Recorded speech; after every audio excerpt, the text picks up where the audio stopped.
Chapter 3, The Last Battle. Kino Amark. I can hear Master Romeo singing, Pyper said. Tears rolled down her face. What's wrong? I asked. Mayo was peering curiously at Pyper too. It is a prayer. I'm not familiar with the words, but I know the melody. It is a war song, and it is only sung during desperate times. Father used to sing this song so the memory will not fade, that's what he said. Pyper went silent for a while. Perhaps Master Romeo, just like the rest of us, fears what the outcome of the battle would be. It will be a long day, I said. We are fighting for something greater than us. At some point. Don't say it, Pyper said. If the Emperor finds me, I will fight him. I won't run away from him anymore. I'm tired of running, I said. Mayo's eyes were huge and round, and his mouth was slightly open.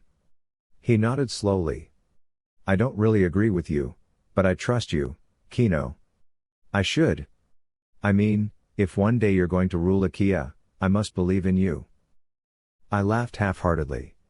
Don't be like that, like someone who believes in me just because I might be in power someday, but believe in me if I have proven myself worthy. If I should get there someday. You mean, when you get there and become the Emperor, Pyper pointed out. Yes. Should that happen, I need you to be more critical of me. I need to be surrounded by friends I can trust and friends who won't follow me blindly. I will be wrong an awful lot of times, but I must not become a bad person. Pyper took my hand and squeezed it. You're not going to grow up to be a bad person. You only say that because I'm your friend, but Pyper, men died already because of me. They were fighting for something they believed in. Don't let that be a burden to you. The future would be wrought with even more uncertainties, and you don't need to face it with baggage that you carry from the past, Pyper said. How could you be so young and yet so wise? I said, smiling. Pyper blushed. And then, before she could say anything, I hugged her tightly. Thank you so much for believing in me, Pyper. Thank you for everything. I pulled away from her and motioned for Mayo to come closer, and found ourselves in a tight group hug. And Mayo, you will always be my best friend. Please don't change your uncanny ways. Mayo hugged us back.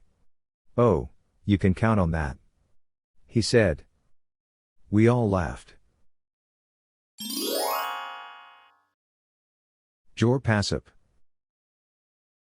Goemi, Quila, and I waited patiently for the battle to begin. I agreed with Romeo that it would be better for the war to start before I searched for Miroe so that the Emperor's soldiers would be distracted. Quila, my daughter's friend, had asked to join us. I was hesitant at first because it would be easier just to contain the conflicts among family members, but then, Quila had rescued Goemi, and now, Goemi seems to be ill at ease whenever Quila is not around. I took a cigarette from my pocket and lit it, inhaling deeply before slowly puffing out the smoke. From behind me, Quila giggled. You're like Dricus, she said. I decided to ignore her. What's your brother like? I asked Goemi. Well, I don't know how to describe him because all the time that we were together, he disguised himself as half-witted. He was drooling all over, Papa, and I couldn't make out anything of the things that were coming out of his mouth most of the time, Goemi said. She looked confused. But he loved me, Papa. That I am sure of. That's more than enough for me to want to rescue him from the Emperor, I said. He doesn't exactly need rescuing, Quila said. He can kill you in an instant. That's why Goemi is with us. In case he tries to kill me, she will be able to revive me. But what if Miroe decides to freeze her heart first? Quila asked. Goemi blushed. He won't do that, she said softly. How can you be so sure? She asked. After a while, Goemi shook her head. He is my twin. There's no way that he would touch my heart. Or maybe, you're already immune to his power, Quila said. My daughter looked away. What do you mean? Goemi asked. I remember Master Damien and his words to Mistress Lamare. Once before, He said something like you cannot touch the heart of someone who gave you life. Something like that, Quila said. Huh? Goemi asked. And how could that be relevant to me? Quila frowned. Well, I happen to remember that there was this one time that you revived Miroe. So in that sense, didn't you give him back his life? What? I asked. How did that happen? Does anyone else have Miroe's power? It was Kino, Quila said. He can copy powers. His power is shuffling. Why didn't you tell anyone about this? If that were his power, he might have a chance at defeating the Emperor. It could change the course of this battle. But in any case, let us focus on finding your brother first. It is good to know that Miroe won't be able to kill you. This means that you can revive anyone he tries to kill, I said, pausing. I turned to meet Goemi's eyes. Even me. Ion Noto. Sysis was rising quickly, and soon, the Emperor would give his orders for this battle to commence. I am the King of Amare. In my head, I wondered which title the Emperor would confer upon me after I defeated these crafty Nivens. It would be a tricky feat since Nivens could turn themselves invisible, but there is always a way to immediately reduce their numbers. And then there are the tree runners.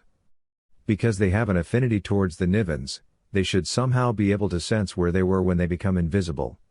There's no chance that the Nivens would win this war. The other generals are already in formation, Your Majesty, Rodora said. Very well, I said. I wondered if they had a better position than my troops. If I was to prove that I was the most valuable general to the Emperor, then I must be able to kill more Nivens than anyone else. After all this, I will sit next to the Emperor. Perhaps he will give me Nivedon, and I will build upon it a new province and make its economy prosper. It will soon become the new center of Akea. I could almost see it now. Once I flatten the Niven Mountains, I will build structures, and the whole of Akea would want a share of that land. And while the land continues to flourish, guess who will be sitting on the throne? I laughed inside my head. It was a good plan. What is the size of our army? I asked. The Emperor has called in the armies of all the provinces. A good 10 to 20,000 men from the larger provinces came here while about 1,000 to 5,000 men came from the smaller ones. Multiply that at least fivefold, and you get the assurance that this war is over before it even started, Rodora said. Then why didn't they take the offer of the Emperor? It has remained a puzzle to me. These Nivens would barely dent our numbers, and yet, they were ready to fight. They have no battering rams to penetrate the Kanelan gates. Have they not seen how thick those were? Unless, of course, they were going to use a different tactic. This worries me, Rodora, I said. This is mass suicide. It is their choice. It's not that. There must be a catch somewhere. Why would they engage us in a fight that they have no chance of winning? It doesn't make sense. I was perturbed beyond sanity, but I could not put my finger on it. Rodora was looking solemnly at the armies that were gathered in front of the Kanelan palace gates. They still amount to something. Think about it, Rodora. And advise me about it when you see the sense of them fighting us when we could so easily slaughter each one of them, I said, still pondering. In all the battles that I have fought, I have shown little mercy at all. Nothing scared me anymore. And yet, being here with the Nivens made me pause and reflect. There was something odd about what was transpiring beyond the Kanelan gates. Perhaps they were to trick us again somehow. But how indeed? McQuinstorm Aaron. Today is the day of reckoning. While I was in my chambers, sleep would not come because today, it could mean the fulfillment of Micromanya's prophecy. Or I could end it.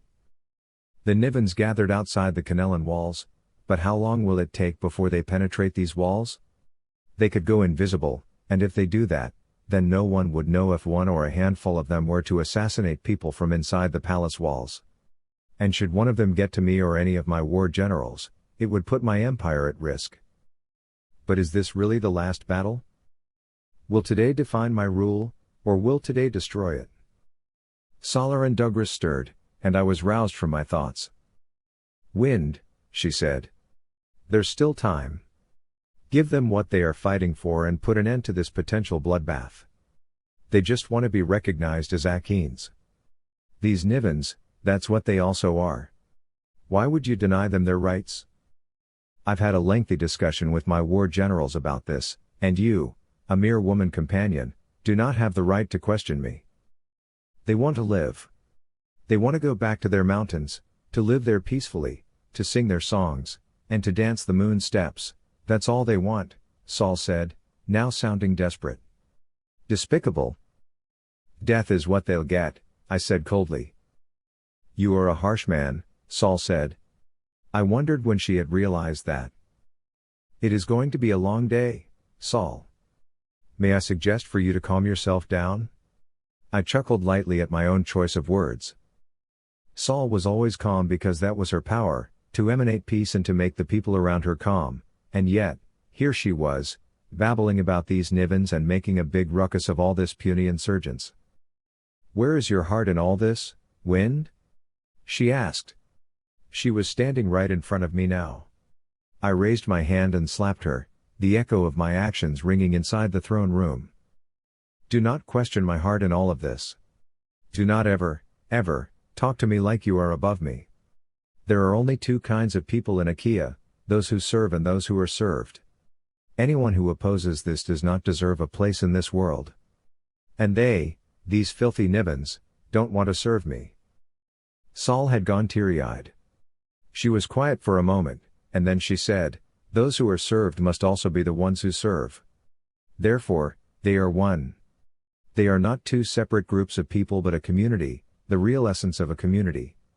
There must be no separation, Wind, because when you do that, that's when all these uprisings come about. Please, Your Grace, end this war. There's no need for this. She was now kneeling in front of me. At some point, I will have to let you go, I said. Saul was proving to be a liability these past few days. Or perhaps since the very beginning. Saul jerked when she heard what I had to say. She stood up slowly and curtsied. As I have pledged in the past, Your Grace, my loyalty is to the Emperor. That was my vow before, and I do not intend to break it. Then do as I please. Do not engage me in useless discussions, I said. In an hour, I would go to the war chambers and meet with the generals, and we will begin this war. I looked around and tried to find Miroe Pasap. Now, where was he? Miroe, I bellowed. Get yourself in here. There was some scuffling outside my chambers before the lanky lad entered and bowed before me. Your Grace, I am here to serve, he said. Very well, then, I said. Join me. I heard the bells toll. 6 times it rang. It meant that I had exactly an hour left before this fighting began. I formed a cloud and rode it. Miroe looked uncertain, but by now, he had ridden the cloud with me a couple of times. He stepped onto the cloud beside me. Another 2 of my guards did, and of course, Turan was with us as well. My entourage and I glided outside the palace walls. Below us, the Kanelan soldiers were all in formation. The generals had our infantry and cavalrymen ready at their disposal. We rode even farther towards the Kanelan walls and saw that my supporters had all gathered as well. Thousands of men surrounded the entire length of the Kanelan gates. No one could possibly penetrate these walls. After that, there was a wide gap, and beyond it lay the Niven camps. I was surprised to see that there were quite a number of them left, probably 1,000 or 2, but they were nothing compared to my men. Your Grace, Turan said. Not so close. Don't forget that an arrow can easily kill you. No one will dare, I said. These Nivens won't start a war until they have to. They are not going to break any of their own rules. In an hour, we will fight, as agreed between the parties. Look at them. What do you think gives them so much courage to fight us? I asked. Our numbers could so easily crush them. They can turn invisible. That is their advantage. Aside from that, I know of nothing, Your Grace, Turan said. And then there's the royal scribe, Emperor Amark. He paused as though waiting for me to respond to it. There was an unspoken question in his words. Lamare has no power anymore, I said. Turan's face was schooled, although I saw that his eyebrows raised slightly. She will die with the rest of them. Make sure that none of them will survive the war, I said. And the boy? Turan asked.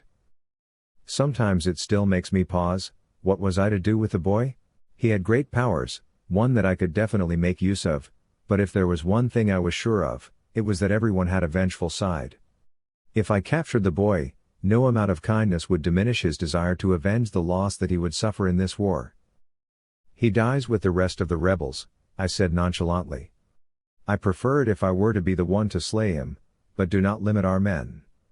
When they get the chance to kill him, let them. Turan nodded. Miroe remained silent. When this war starts, Miroe, you will remain with me. Kill those who will be able to reach us. Do not go out there hunting people to kill because your place is with me. Do you understand? Yes, Your Grace, he said. I flinched. Sometimes, his voice sounds just like mine. I glided on the cloud with my entourage and turned around, flying back to the palace. I will survey everything from the top of the main tower. Already, I could not wait for the day to end because this was the day that I would rule Akea forever. Turan Eruger. I waited for the bell to toll, and when it did, I counted it inside my head. 1, 2, 3. Until the 7th toll was rung. And then, from the terrace at the topmost floor of the Kanelan Palace, we watched as 3 of the war generals and their men shouted, brandishing their swords in the air and rushing towards the Nivens. I have seen wars before, but never was it fought here outside the Kanelan walls. It was never a siege against the palace. Goosebumps covered my arms. I never knew it would come to this. Romeo de Nicholas. The prayers have been uttered, the songs have been sung, and the moon steps have been performed. The gods must take our side in this war. They must, or we will perish. When I heard the Emperor's men shout and run towards us, I raised my arm and signaled the Nivens to release the arrows. The echoes of strained strings and the swooshing of the arrows as they flew in the air filled my ears. It was quickly followed by the soft thuds of the arrows hitting the soldiers' bodies. Knock, and release. I shouted again, and the second line behind me released their arrows in the air. Knock, and release. I shouted again. The third line did. And we did this several more times. The number of soldiers running towards us was reduced, but it was not enough. There were just too many of them. They are only 100 meters away from us now. Be ready to fight. Put down your bows and grab your swords. 50 meters. 30 meters. Nivens are Akeans too. I shouted. This calls for plane number 44. And then we were engaged. I was face to face with a soldier, parrying against him. I slid sideways and thrust my blade into his stomach, slicing it before withdrawing the sword. The poor soldier fell to the ground, lifeless. Before I could celebrate my first triumph, another one was already running towards me. He jumped, his axe raised high, swinging it towards my neck.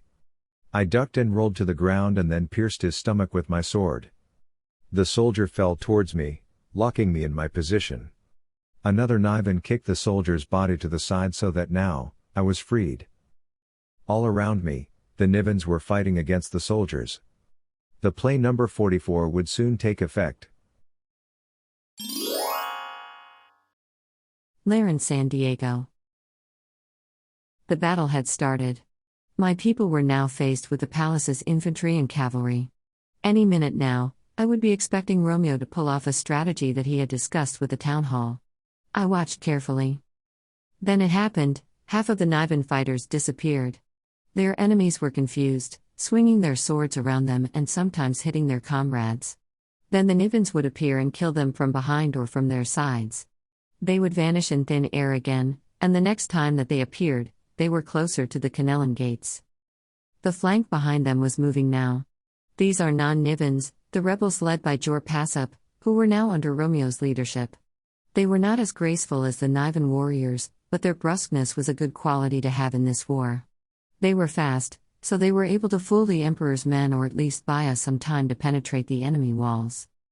Whenever the Nivens who turned invisible moved closer to the Kanelan soldiers, the rebels moved in to replace them on the battlefield.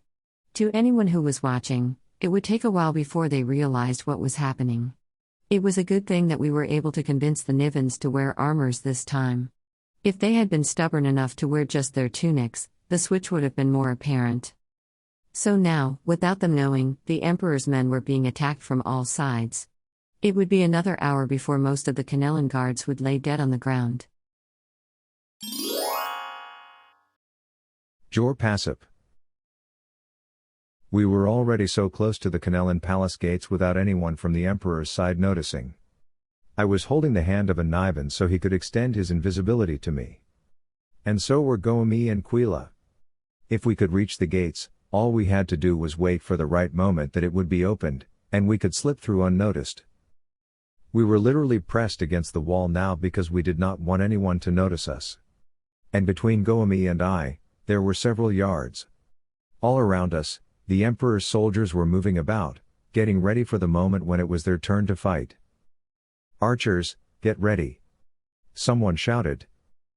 The men in front of us pulled hard at their arrows, pointing at the sky, and when the general shouted release, all the arrows shot up into the air. The shot was long range, and I waited until it fell on the battleground. I uttered a prayer and hoped that most Nivens and my men were spared from death.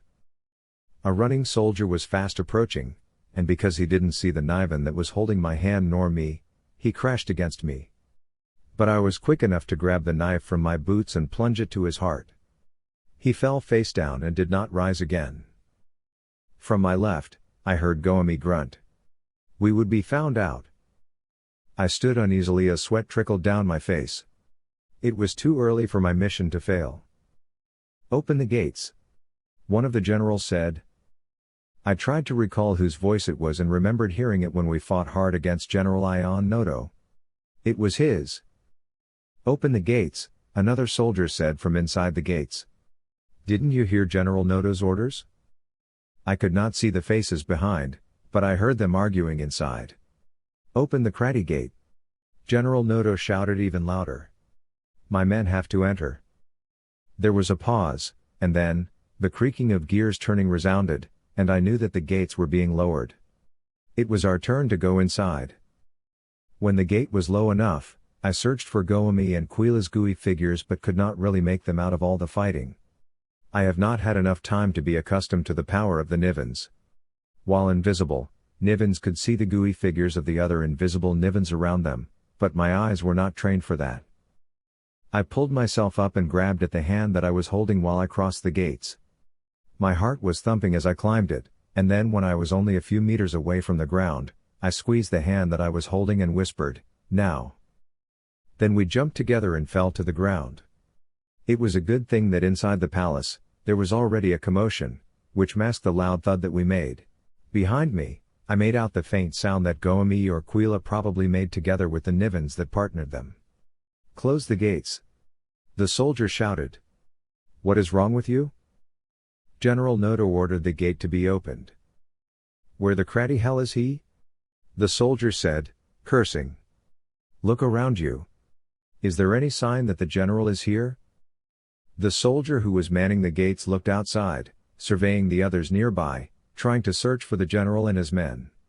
He would definitely stand out, but outside, they were all infantry. No one resembled the general. "Come," I urged. And then carefully walked to the side gates to avoid the soldiers who by now had become suspicious of what had happened. "Close the damn gates," one of the soldiers bellowed. And this time, the soldier that was operating the gate obeyed. "Good thinking, Quila," I heard someone say. I could only assume that it was Goemi who said that. Then we went straight to the Kanelan palace. There was still a good mile walk from here. And we needed to reach it soon. Solar in Douglas. I watched as the Kanelan gates were lowered and then raised again. There was no one who crossed it, so I wondered what could have happened. Apparently, the Emperor saw it too. Send someone to investigate why the gates were opened, the Emperor commanded. Why was it opened when I gave the strictest orders to keep them shut at all times? He sounded very angry, and he had every reason to be. Who would even dare to defy his orders as blatantly as that? But there was not enough time to dwell on the incident because outside the Kanelan gates, we saw how useful the power of invisibility could be. Where the Emperor's troops had once stood lay the dead bodies of soldiers. And it was all happening so quickly. They're using invisibility. I thought that they would reserve that for last, Turan said. The Emperor was watching the battle closely, with full attention. His mouth was set on a thin line, and I could almost feel the anger that was seething from his aura. Outside, the sky had immediately darkened. General Morosoquises of Anerida has fallen, Turan Aragor said, shaking his head. And some 5,000 of his men. That is not supposed to happen. The Emperor shouted. Did you see this happening, Turan? You are my advisor. Why didn't you foresee this? No one has fought the Nibbins before, Your Grace. And no one knows what battle strategies they have. Apparently, they just cheat, the Emperor seethed. They are using their powers, I said. It isn't cheating because our soldiers were also using theirs. There was no treaty before the war started that required both sides to refrain from using their powers.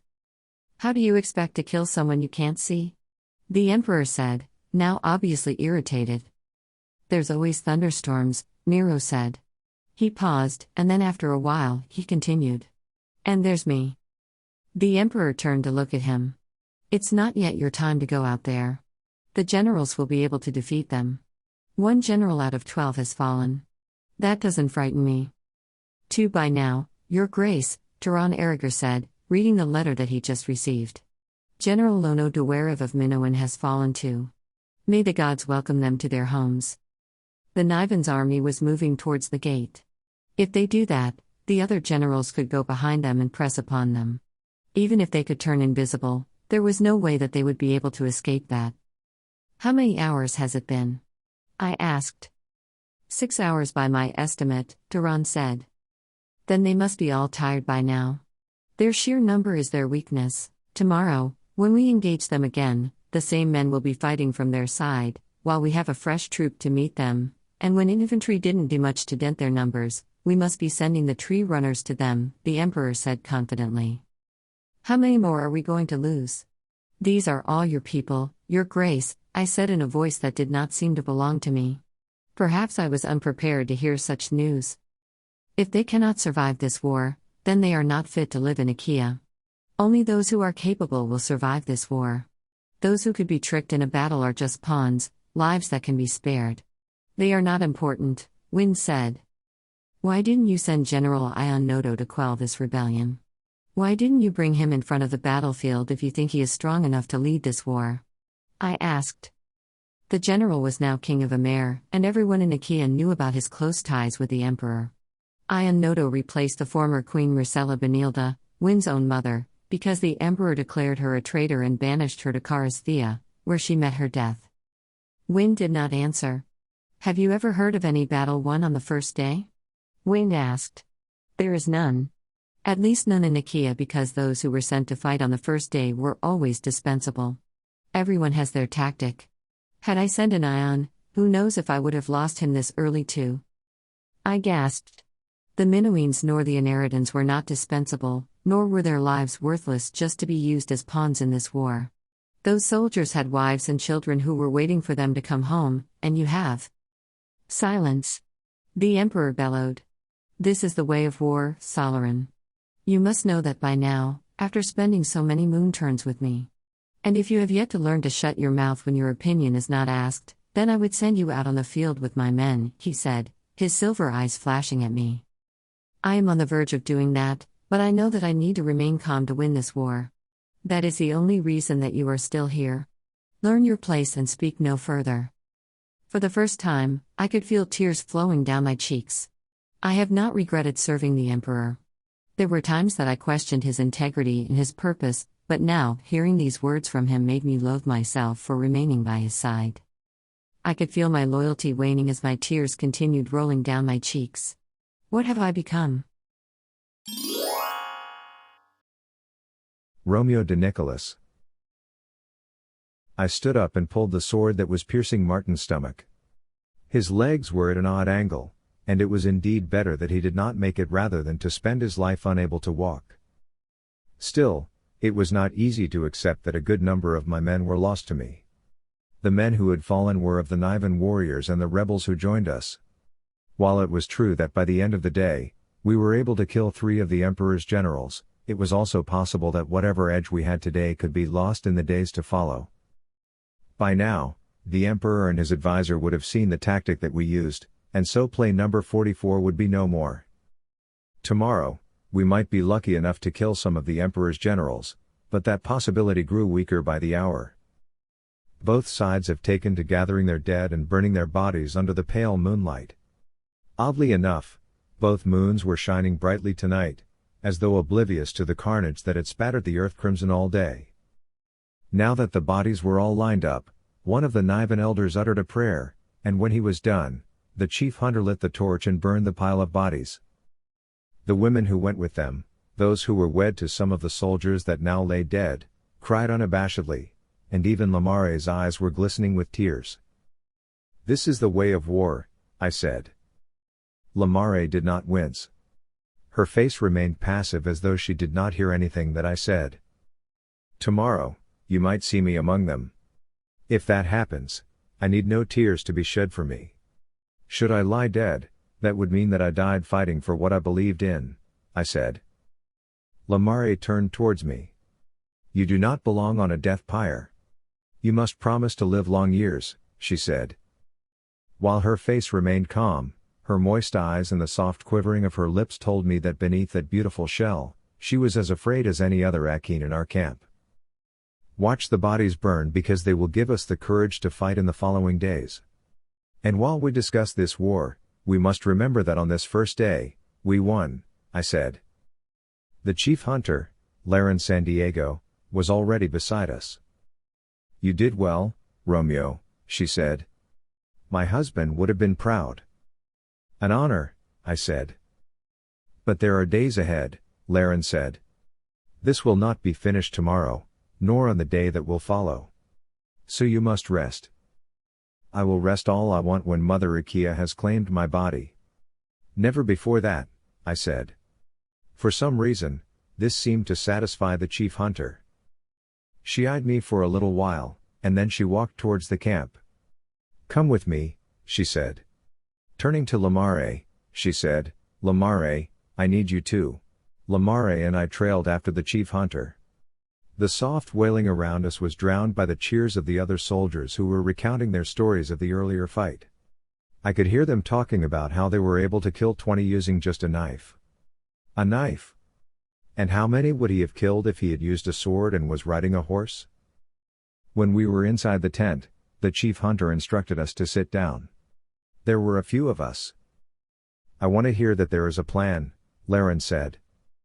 "I have until the 8th day covered, but that does not mean that we will emerge victoriously. I fear that they have seen what we can do, and there aren't many strategies that we can use tomorrow and days to come.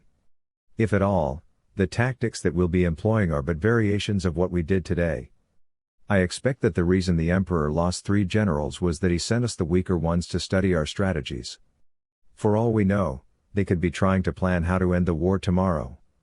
That is what I will try to prevent from happening," I said. Laren was nodding while Lamare seemed to be in deep thought. "The sky darkened earlier, and I thought that wind would be hurling lightning at us. It surprised me when he didn't," Lamare said. "That's true. But I guess he really needed to know the rest of what we could do. If he attacked us with his lightning, there would be more Nivens dead among us, but the casualty from his side would also probably double. It was wise of him to have refrained from the attack," I said. At this point, the children came inside the camps. Kino's face lit up when his gaze fell upon his mother. "That was a good battle, Master Romeo," Mayo said. "I wish I was there fighting with you." "It's not your time to fight yet," Pyper said. There were streaks on her pretty face. I saw her crying when the bodies started to burn. "Is there any news about Elder Mayan?" Laren said. Now that the Emperor knows our strategy, we need the Elder. Pyper shook her head. He hasn't sent a bird yet. Kino? She asked. Kino closed his eyes, his eyebrows furrowed. After a few moments, he opened them and said, I can't feel him. He couldn't be dead. Mayo squealed. He could just be sleeping, or perhaps your power is not working again. Kino nodded wearily and slumped on a chair. I hope that's the case, Mayo. What about Master Jor? Pyper asked. Was he able to do as planned? I have not seen him among the living, and I also did not see him in the bodies that were burned, so he must have been able to sneak inside the Kanelan gates as planned. But let's not be too happy about that because we all know what that means. If they're inside the Kanelan grounds now, then they're in danger of being found out. I want to go with you tomorrow, Master Romeo, Kino said. Today, it was no use waiting from the sidelines, cheering you on. You did your share. While the enemies have not reached us yet, it is but right that you remained in your positions.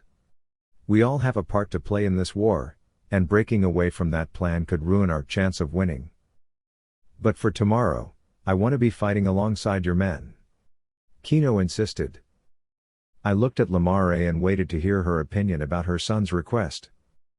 We will see what happens tomorrow, she said to no one in particular. If we are to have a good outcome to this war, then we must stay in our designated positions so that we can immediately support one another should our friends need it. But not before that. She glanced at Kino. But this is my fight, mother, he said. It is everybody's fight. Do not turn this into your war. While it is true that the Emperor wants you and me dead, there's no sense giving him that satisfaction too early in the war. Even if he gets what he wants and captures both of us, that doesn't mean that he would halt the war. He would still kill everyone who rebelled against the palace. That is why we must wait and stick to the plan. And in case our army starts falling tomorrow, then that will be the time for us to march forward and fight alongside them. But not before. Your power will not protect you from the edge of a sword. Or maybe it would, Mayo said. All eyes were suddenly upon him. He can turn himself into a tree runner, Pyper said. There was a slight smile on her face. Kino stood up, and then in a few seconds, he was covered in bark, and he had grown a few inches taller. What the? I uttered in amazement. Can you be like that while you're invisible? I asked.